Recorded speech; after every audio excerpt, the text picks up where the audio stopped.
Okay, I'm back. Our next step, I have to highlight my applique shape. And straight away you'll see I've got these strange jumps. They're not strange jumps. They are in actual fact the frame out points, which tells me I forgot to tell mine I didn't want it. But if you're trimming in the hoop, you do. So I've got to go up to software settings, and I think it's embroidery, applique, place under cover stitches. Okay. Now they've gone. Next thing I need to do is tell this break apart,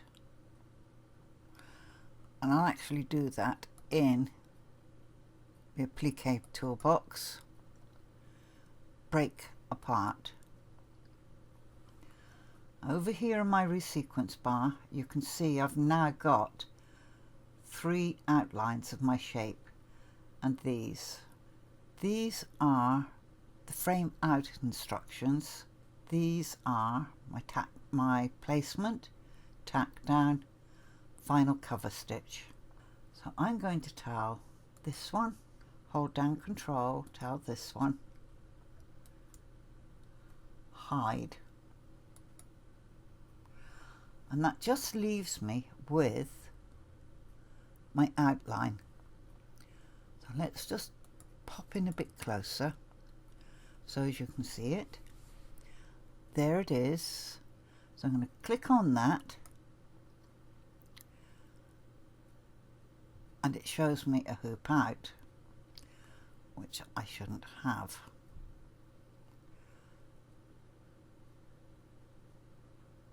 Software settings, embroidery, place under cover stitch. Okay, now that one's gone, which means I've got to do it for each one.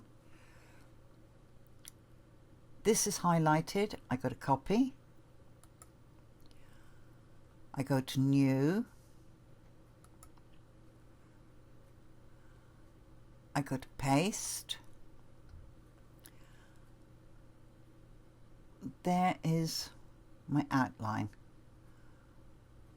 And what have I accidentally touched up here? Needle points. Thank you. Okay. Now I want to go to Edit Objects. And in this toolbox I find Create Outlines and Offsets. So I tap on that. I don't want an outline. I've already got one. It's there. I want an offset, and I wanted it 1 millimeter, and I only want one of them. So I tell that OK. Once this is stitched on the fabric I intend to use as the applique fabric, I take my hoop off my machine, because I'm doing this on the applique fabric, not on the actual support fabric, and I trim this all the way around the blue line. Doesn't matter if I catch the blue stitching, as long as I don't cut into this pink, and I try and keep on this blue line, because that's giving me 1 millimeter outside of my placement line. And when I've done that, I then put this to one side, and I use a temporary adhesive 505. If I'm working on something where I don't want to use temporary adhesive, I then put Wonderweb on this, or Bondaweb. I can never remember which is which. It's the lighter one. One turns them into cement, one works brilliantly. Cut around the shape. So then when I want to put it onto my support fabric, after my machine has done the placement line, I then pop this over my placement line. I use my little iron and I bond it onto my background fabric in the hoop. That's never going to shift. Also helps to stop it fray. So what I do now is I go to File, Save Design As, and I've already saved one of them. So I'll just leave this as is and tell that cancel. And I've saved this fish body. So now I can close this. Save changes? No. And we're back in here. Now I want to right click into that and tell it unhide all. Everything is back except I've still got this aggravating jump which I thought I turned off. Mind you, I had been into bed in between one video and another. Now that one's gone. So now I'm going to tell this Save Design As Hatch Fish. The default format is EMB. It contains all the stitch information for each object, or rather the recipe, all the properties for each object.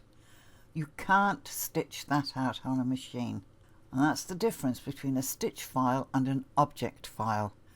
An object contains all the information that you give it. A stitch file only contains information for your sewing machine, your embroidery machine. Needle up, needle down. Needle up moves the hoop from X coordinate to so-and-so and Y coordinate so-and-so, and that's what makes your hoop move. And then it says, okay, you can drop the needle. That's the stitch file. The EMB file says this is a run stitch. It's got a length of 2.5 millimeters. This is the path she wants it to follow. This is the zigzag stitch. It's got a jump in it, which I could have sworn I just got rid of. Embroidery settings. Place under cover stitch. Okay. I did get rid of it and it plunked it back. Darn cheek. What it's not showing me is the... You see, it's back there again.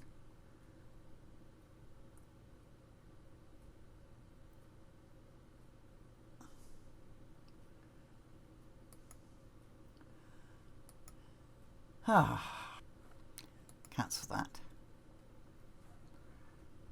Okay. Now my satin stitch, and it's back there again. I'm getting fed up with this. I really am. Stitching. Underlay 1. I don't want tatami. I want edge run. Underlay 2. I want double zigzag. I want a stitch spacing of 2.5. Auto jump, no. No. Thank you. Now it's gone. It's all part of the... Okay, now if I go in closer, I've got to go even closer than that, so cross my fingers that nothing nasty happens. Right. That's my edge run. That provides an anchor for when I'm stitching for the end points of my satin, because we can lose up to 0.2 of a millimetre each side, so that's 0.5 millimetre across the whole width. Then I've got my zigzag. 1, and then the second lot, 2, making a diamond. That's why I set my density setting for 0.5. I have got enough density at 0.5 because of my underlay, and of course all this is helping to anchor my applique fabric and give a bit of loft to my satin stitching. So I'm going to click off that, and I'm going to go to 1 to 1. Thank you. And then I'm going to hide this fella, hide selected, and it's back again. Oh, goodness me. Now, this is where we put detail in. I want fish scales on my fish, so I'm going to show you how to make a motif. So to do that, I'm going to close Edit Objects, and I'm going to open Digitize.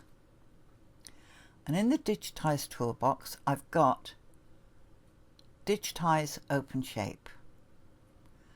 Context toolbar has changed again.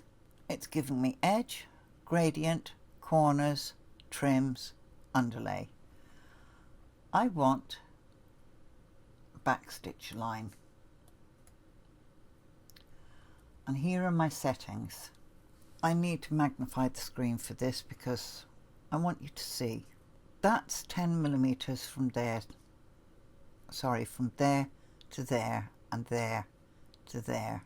And I think that's more than wide enough for a fish scale. So I'm going to give myself a guideline, and if you remember I asked for red guidelines.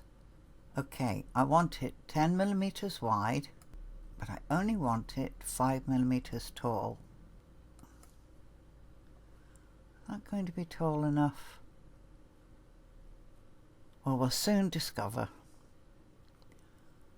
I place my first node here where my vertical guideline cuts my horizontal, and it's a left node. Let me just take that back a moment because I need a 5mm vertical guideline. That 5mm looks slightly to one side. I'm not high enough.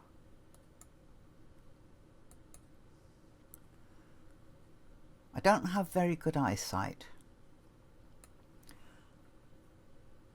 And I know I'm not alone. Okay, that one's not dead on the 10mm, so let's move him dead on. Is he dead on the 5? Looks like it. Okay, we'll try this again. Left node, right at that intersection. Right node on that intersection. Left node. Enter.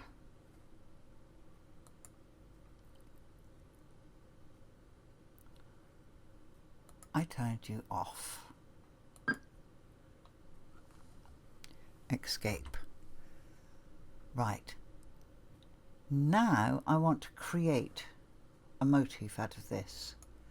So I highlight it, and up on my context toolbar that's appeared, there is a create motif icon. New hatch fish. Okay. Pattern fish scale. Okay.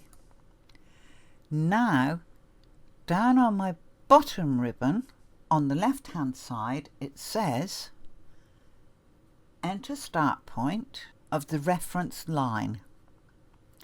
Now you can put your reference line anywhere you like, but you've got to think about how it's going to stitch out. So I put my first reference point there, I put my second reference point here. Pattern fish scale has been created in category hatch fish. Okay, click off that, and we probably won't need it again. Close my edit objects, come down to digitize, digitize closed shape, and tell it fill. Because my last tool was the runline tool, it offers me fill or outline. I want fill. Then I come over here and I tell it I want motif. I go to category and I tell it hatch fish. And there is my fish scale. So I click on that one and I go to layout. Oh good, it's brought it up in the yellow. Okay, this one has got its bounding boxes on, and if I click into it, they change to clear. And that's my pivot point.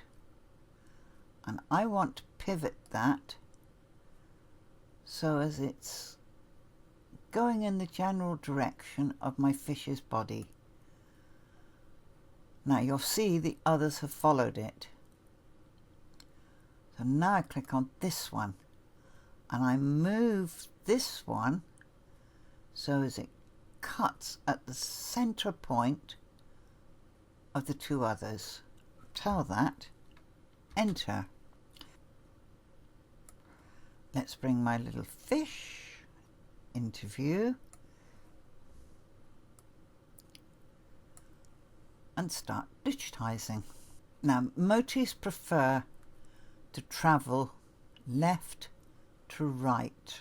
If you travel right to left, they do peculiar things. There's the motif there, look. And I will show you what they do. I'm going to start there.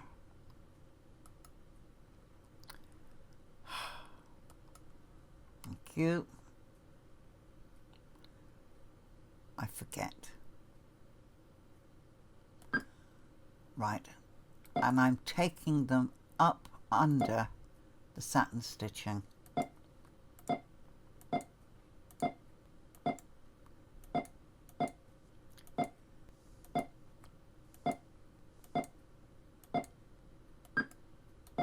Right, I used right mouse nodes all the way around until I got to that point when I used a left mouse node because I was going to change direction and I wanted a clean point. And I'm going to finish with the left node and hit enter. And there are my fish scales. So let's move to 1 to 1. There they are.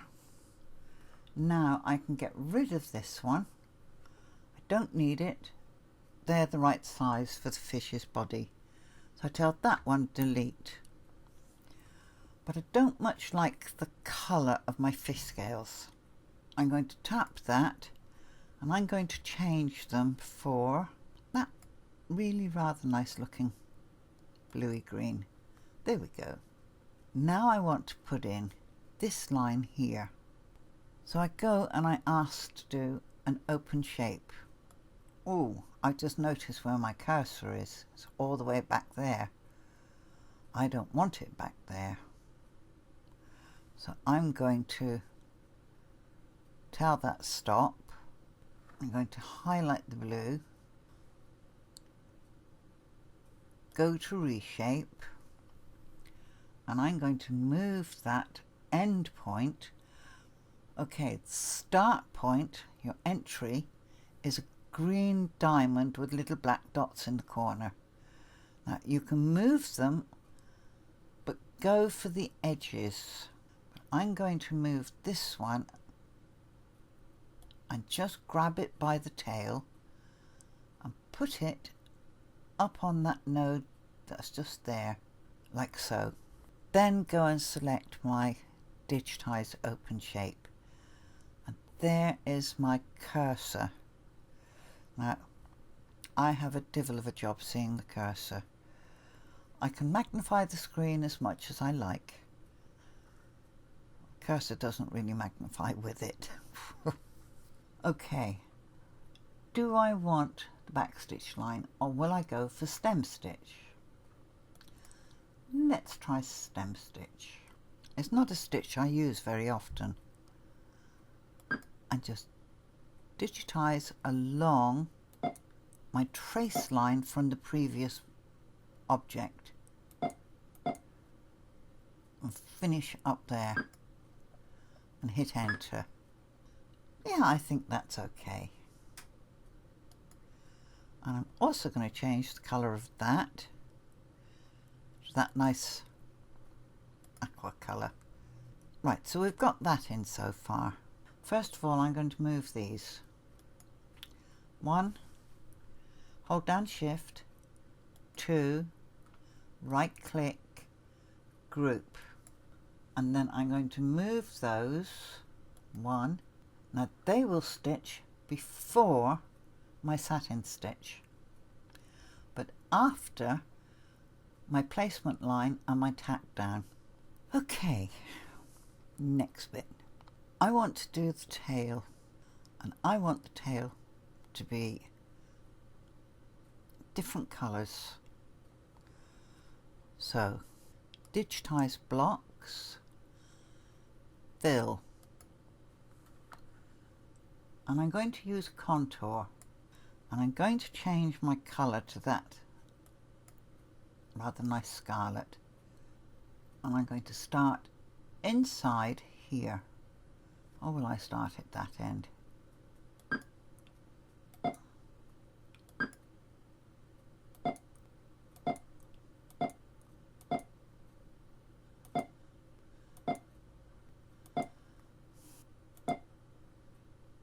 I was just having a little think then. Like I said, I am an inordinately lazy digitizer.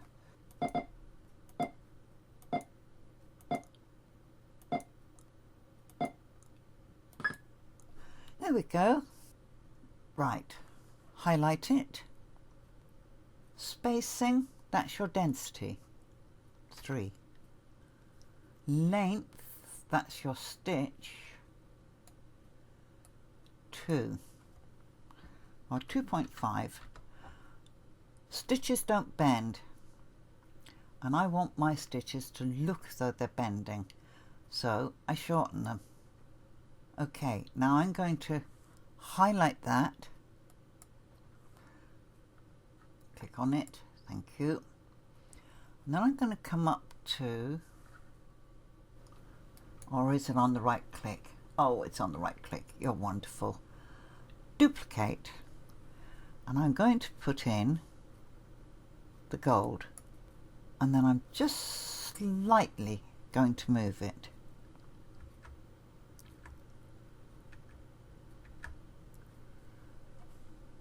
And then click off.